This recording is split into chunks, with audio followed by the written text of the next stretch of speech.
Hello everyone, তোমরা সবাই কেমন আছো? আশা করি ভালো আছো। তো এটা হলো অষ্টপ্রহরের ভিডিও। তো অষ্টপ্রহর মানে তোমরা বোঝো যে 3-4 দিন ধরে কীর্তন হয়, লীলা হয়, ওগুলো মানে ওগুলোকেই বলে অষ্টপ্রহর। তো আমরা জল ভরতে চলে এসেছিলাম, আমাদের এখানে একটা বড় পুকুর আছে সেখানে। তো দেখো আমার শাশুড়ি মাও আছে আর আমার যাকে নিয়ে এসেছিলাম।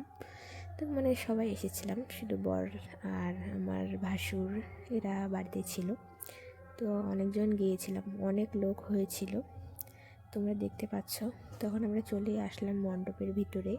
তো মণ্ডপের ভিতরে এরা এখন ডান্স করছে, দেখো সবাই কী সুন্দর নাচ করছে। তো দেখতে পাচ্ছ, এখন তোমাদেরকে আরেকটা জিনিস দেখাবো যে তোমরা না হেসে থাকতে পাবে না। তো ওদিকে দেখো, মানে ওরা ঘর দিকে ডান্স করছে, তো বালতি দিয়ে ডান্স করছে। তো তোমরা দেখতে পেরেছো, কেমন লাগলো একটু কমেন্টে জানাও। ধন্যবাদ সবাইকে।